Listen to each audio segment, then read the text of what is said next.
Bonjour à tous. Aujourd'hui, nous allons voir un sujet, l'apparence. Alors, il faut savoir que le monde se juge par rapport à l'apparence, par rapport à votre état de bien-être ou par rapport à votre état de fatigue.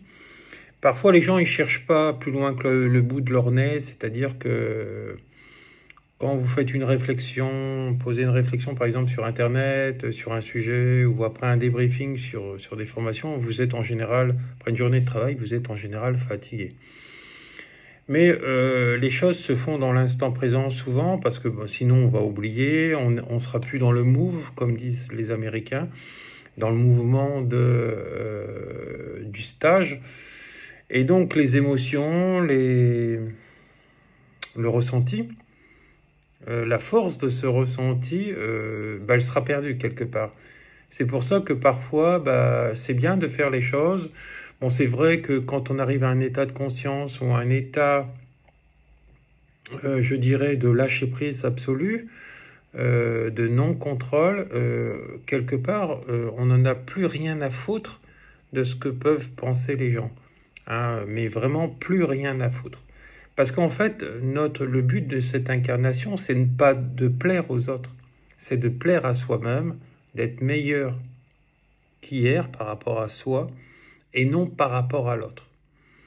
Il faut savoir qu'il y a des faits établis en fait dans la vie. Il faut savoir qu'avec l'intention de quelque chose, on peut obtenir ces choses, mais on ne peut pas tout obtenir, c'est pas possible. Pourquoi? Parce que ça demande des prérequis, ça demande des dons et des savoirs parfois, hein, qu'on recontacte, qu'on est connecté, etc. C'est lié aussi à la mission d'incarnation. Là-haut, on va nous donner des dons et des talents par rapport à des points de mérite qu'on aura obtenus sur cette terre et uniquement. C'est comme ça, c'est dit dans les enseignements d'Allan Kardec, c'est très important. C'est pour ça que j'adore ces livres-là parce que en fait, ça recadre tout de suite. Et puis en fait, ça parle en vous. C'est comme un peu les valeurs. Vous voyez la valeur familiale, c'est-à-dire d'être fidèle, par exemple à son mari ou à sa femme. C'est des valeurs importantes quand on a travaillé suffisamment sur soi.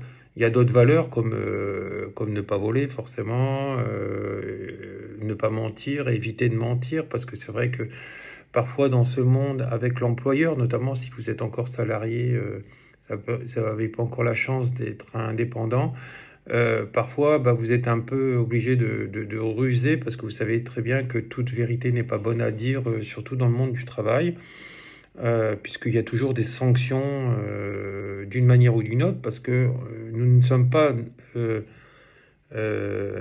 noté, j'allais dire, mais voilà, on n'a pas la reconnaissance par rapport à notre travail, souvent, mais on a la reconnaissance par rapport à ce qu'on paraît être.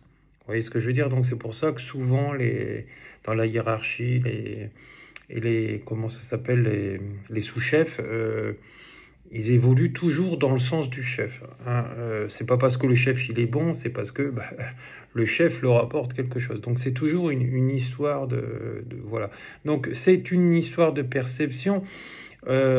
Socrate le disait déjà, Sénèque aussi. Tout ce que tu perçois est en partie vrai et en partie faux. Il faut savoir qu'en fait de compte, on n'a jamais raison. Et on n'a jamais tort en totalité. Il y a toujours une bride, etc. Mais tout ça, c'est toujours lié à notre monde intérieur. Quand il va mal, notre monde intérieur, on percevra le monde négativement. Hein, voyez. Donc si vous percevez par rapport à l'actualité mondiale sur les faits négatifs, c'est sûr que vous allez devenir et de plus en plus comme ça. Voilà. Tout ça, c'est un cheminement intérieur, c'est un travail de conscience. Quand vous atteignez un certain niveau de conscience, vous n'avez plus rien à faire et il y a une désidentification. C'est-à-dire excusez-moi, c'est un mot assez compliqué à dire, bon, peu importe, je m'en tape, je m'en fous. On ne s'identifie plus par rapport à ce qu'on est ou je veux dire ce que les gens peuvent penser de nous. C'est-à-dire qu'on a tous des points forts, on a tous des lacunes par rapport à notre évolution, par rapport à notre éducation sociétaire, familiale, etc. Et aussi ce lien transgénérationnel qu'on est venu aussi guérir par cette incarnation. Dans les enseignements d'Allan Kardec, ils le disent aussi, c'est-à-dire qu'avant de s'incarner, pour faciliter l'incarnation, on peut ne pas prendre un physique, c'est-à-dire une beauté physique absolue, je dirais. Pourquoi? Parce qu'en fait de compte, c'est un piège pour soi. Il y en a qui décident de naître avec des faciès un peu abîmés, on va dire, je ne sais pas comment on peut appeler ça, non avantageux, justement pour pas être pris dans ce piège de beauté absolue et de s'en servir à mauvais escient contre les autres pour obtenir indirectement une forme de vol. Vous voyez ce que je veux dire? Donc, c'est-à-dire que certaines personnes ont un beau faciès, un beau physique, et grâce à ça, ils obtiennent des hommes, c'est souvent dans le cas d'une femme, mais il y a aussi des hommes, pour obtenir, par le fait du charme, par ce côté joli, minois, etc., des faveurs sans rien faire, etc. Voilà, donc ça c'est un piège, puisque de toute façon, dans cette incarnation, nous allons obtenir des points de mérite, donc c'est ce qui va faciliter notre vie dans cette vie et dans les vies suivantes, voilà, les vies futures, et ou des nœuds karmiques transgénérationnels qui seront transmis à nos enfants, etc. Voilà. Alors, ce qui est dommage, c'est vrai, c'est vraiment dommage, c'est que ces enseignements ne sont pas enseignés à l'école ou dans nos familles. Oui, puisque de toute façon, la société, ce qu'elle veut, c'est nous maintenir dans le sombre pour être un pion du système et un écrou de son rouage, c'est-à-dire une pièce qu'ils vont utiliser et après jeter. C'est pour ça qu'ils prolongent l'âge de la retraite toujours. Et voilà, vous êtes juste un instrument qui jette, etc. Si vous n'allez pas à votre retraite, ils s'en foutent. Hein. Ce qu'ils veulent, c'est récupérer les fruits de votre travail. Donc c'est pour ça qu'à un moment donné, quand on est éveillé, c'est ce que disait de toute façon Jung, on se désidentifie par rapport à ce que dit la société et on prend des mesures contraires pour obtenir en fait par exemple une retraite. Hein, on fait des placements, on fait ceci, on fait cela, ou on part de la France, etc. Moi, comme j'ai fait il y a quelques années, j'ai été vivre 4 ans en Asie. Je pense pas que je finirai ma vie en France. Voilà, parce que vu la conjoncture actuelle, etc. Mais après,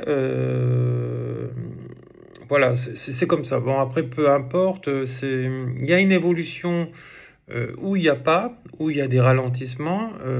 Ça passe par des nuits noires de l'âme. Souvent, quand on sort de ce schéma, comme disait Jung, en fait de compte, au début, on est très productif dans la société parce que on nous apprend, il faut travailler, il faut travailler, il faut travailler, il faut travailler. Et à un moment donné, il y a une vague qui se passe où on n'a plus envie de rien faire avant d'avoir ce réveil absolu où on trouve sa voie, voilà, pour grandir et puis pour aider les autres. C'est une phase dépressive, l'éveil. Souvent, si vous écoutez un médecin, il va dire vous êtes en dépression. Non, non, vous êtes en crise d'éveil spirituel. Parce que vous perdez l'identification par rapport à votre éducation et aux croyances sociétaires. Et voilà, donc c'est sûr que chacun a un niveau différent là-dedans. Et c'est sûr que si on a la chance d'avoir un conjoint qui peut nous assister,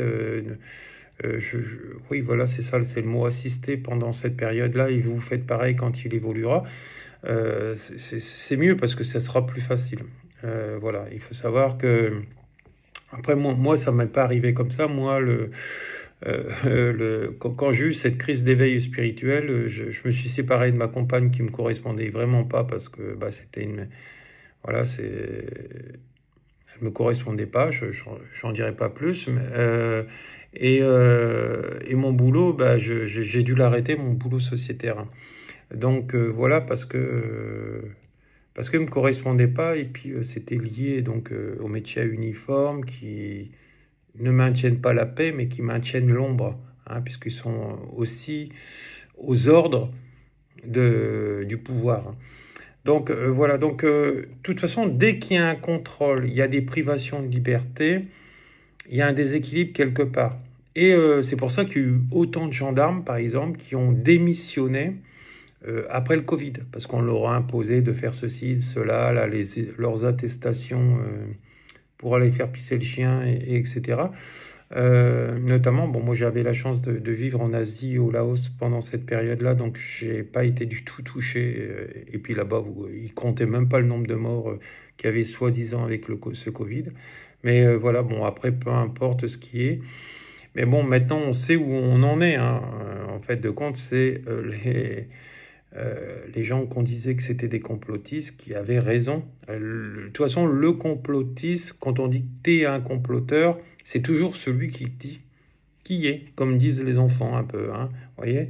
De toute façon, voilà, ils ont tendance toujours, on l'a vu même dans le cas de Roswell, là, avec la base aux États-Unis, là où il y avait eu les extraterrestres dans le coin, là, il y a toujours des faits qui sont avérés, et les gouvernements ou tous ces gens-là, ils font exprès de grossir à son paroxysme une situation pour après dire, bah, les gens ils vont dire c'est tellement gros qu'ils vont dire bah, c'est pas possible. Et c'est un mensonge, et c'est ceci, et c'est cela. Et voilà. Donc, il faut savoir que dans ces phases je vais dire, de gouvernance, tout ça, il y a des services qui sont faits et qui sont payés pour faire ça, pour faire croire autrement. Donc, et pour faire venir donc les gens dans la norme. Voilà, donc voilà. Quand vous sortez de l'identification sociétaire, bah, vous venez quelque chose de dangereux, un instrument, un électron libre. Moi, c'est ce qui s'était passé dans les métiers à uniforme. Fut une époque, on m'a dit, vous êtes dangereux, Monsieur Martel, etc. Et oui, parce que tu leur fais peur, et puis tu as un électron libre, et puis si cet électron libre reste dans le circuit bah, tu risques de dézinguer tout le monde, en fait, hein. Tu risques de propager ce virus à l'intérieur du truc. Donc ce qu'ils font, bah, ils essayent de te virer, de te faire partir, etc. Mais voilà, comme disait Anatole France, on ne meurt pas par patriotisme, on meurt pour la finance. Et c'est tout à fait vrai. On le voit notamment avec tous les gouvernements successifs. C'est tout à fait ça. Et quand on croit qu'on va là-bas pour faire ça, c'est pas du tout ça. C'est pour le pognon que tu vas rapporter. Eux, ils s'en foutent que tu meurs sur le terrain. Ils s'en foutent. T'es qu'un pion, t'es qu'un numéro. Donc voilà, donc il faut savoir que la société, c'est ça. On l'a vu par exemple à la guerre du Vietnam, où notamment ils abandonnaient leurs soldats sur des territoires, etc. Parce que c'était que des pions du rouage du système. Donc il faut savoir que même vous, salariés, vous êtes un pion du rouage de ce système. Donc, ce qu'il faut, c'est continuer à vous éveiller, ne pas vous identifier notamment à votre mental, pas vous identifier à ce qu'on vous dit, et à prendre aussi les mesures nécessaires pour pouvoir créer votre bonheur voilà, dans votre vie. Donc, c'est important, essayez d'y penser, de sortir de tout ça. Je sais que ça se fait pas en 5 minutes, voilà. Voyez ce que vous voulez faire plus tard comme métier, par exemple, et puis n'hésitez pas à sortir. Faites-vous accompagner des personnes comme moi, notamment, qui sont sorties du système, et voilà. De toute façon, on est obligé de garder une partie matérielle, c'est-à-dire que on est obligé de gagner de l'argent, de faire un travail pour payer nos factures, hein, avoir un logement, etc., et puis manger.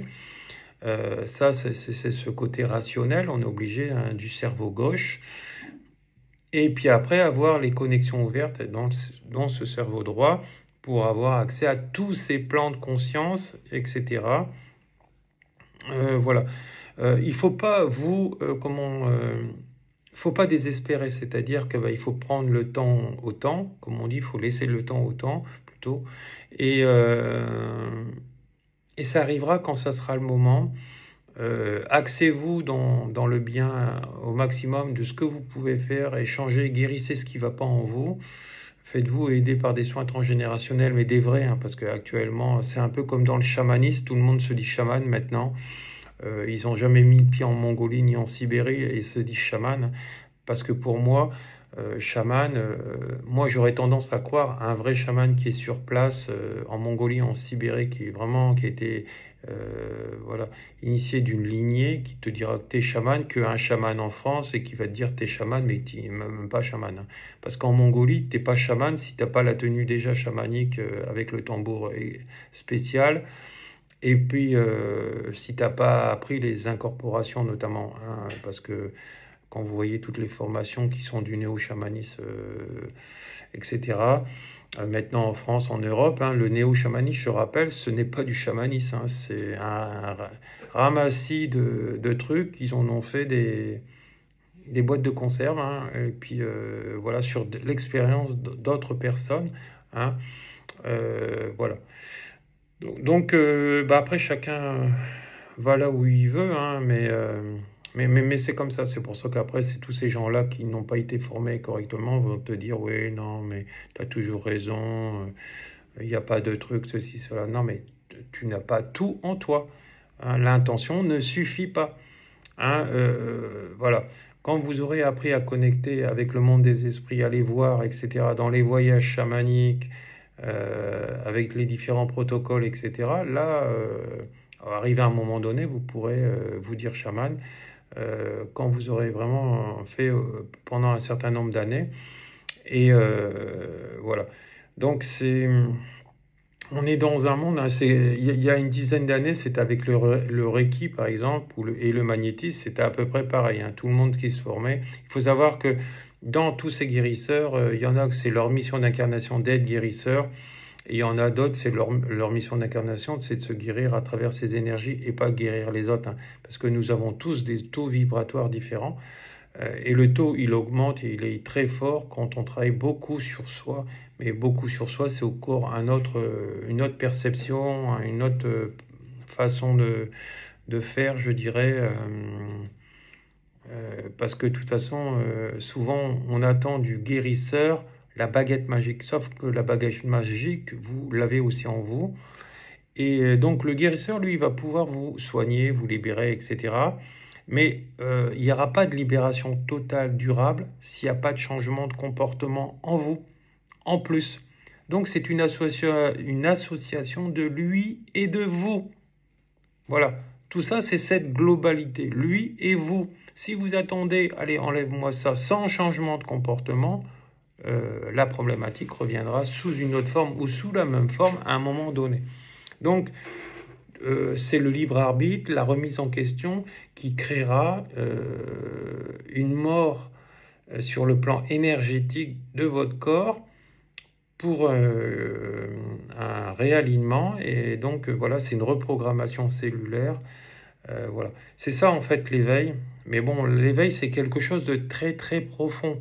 Hein, maintenant, tu fais une cérémonie de cacao que tu as vue sur Internet et tu la recopies. Hein, c'est ce qui se passe actuellement beaucoup avec des fleurs, etc. Même dans le chamanisme, hein, ils vous mettent un drap avec des fleurs, des pétales et des bols et de ceci et cela. Mais ça, c'est pas du chamanisme. Ça, c'est pas du chamanisme. Ça, on vous vend une prestation blabla. Hein, voilà. C'est uniquement ça. Il faut le savoir. Hein, le chamanique, c'est un état de conscience modifié avec les yeux fermés. Il y a une tenue, voilà, et il y a la connexion aux différents esprits, et le travail se fait dans l'invisible. Donc tu peux pas marcher entre les gens, comme beaucoup avec un tambour à la main, tac tac, et taper, et puis dire, voilà, j'ai soigné. Non, mais là, ce que tu fais, c'est de la musicothérapie. Tu fais de la musique, c'est de la vibration. Et là, tu travailles en surface. Le chaman, c'est plus profond que ça. Il travaille en stade 4, donc il travaille avec les esprits, les voix, il coordonne tout ça, le travail. Tandis que ces gens-là là, que je viens de dire, là, qui tapent le tambour en marchant entre les gens, etc. Ils tapent. Ils sont en état de conscience du stade 2, hein, donc voilà. C'est vibratoire et c'est beaucoup plus léger et c'est pas du chamanisme, hein, voilà, il faut savoir que voilà, il y a 4 états de conscience modifiés, hein. Le premier, c'est quand on prend le métro par exemple pour aller au travail puis on se rend pas du tout compte qu'on est déjà arrivé.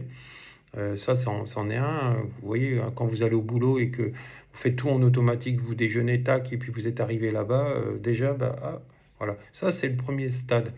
Après, le deuxième stade, c'est faire du bol tibétain, par exemple, hein, du bol voilà, cristal ou autre. Ça, voilà, tous les soins lambda, magnétis, reiki, tout ça, c'est au stade 2, etc. Taper du tambour juste uniquement, etc. Parler, euh, voilà. Et après, il y a la transe somnambulique qui est le stade 3. Donc, c'est ça, c'est pendant le rêve. Voilà. Et le 4, seuls les chamans, les vrais, y sont. Voilà. Même l'hypnose, Olivier Chambon, qui est psychiatre et praticien en différentes médecines énergétiques, le dit, c'est au stade 2. Donc voilà, voilà, bah, après tout est dit, hein, bon, c'est quand même le spécialiste des neurosciences en France, Olivier Chambon. Voilà, donc voilà, moi j'ai un point de repère par rapport à tout ça, tout ce qu'il dit, etc. En fait, de compte, le chaman avec le tambour, c'est lui qui maîtrise sa transe avec les ongotes, etc. Tandis que, par exemple, ceux qui font en Amérique du Sud avec les plantes, là, c'est la plante qui maîtrise le voyage, et là, la personne ne peut rien faire, en fait, hein. Donc, pour moi, par rapport à mon expérience, parce que j'ai déjà fait des cérémonies de plantes en tant qu'élève, en tant que participant, je préfère mener la danse avec le tambour, si je pouvais dire, voilà, cette expression. Voilà, bah, je vous remercie à tous.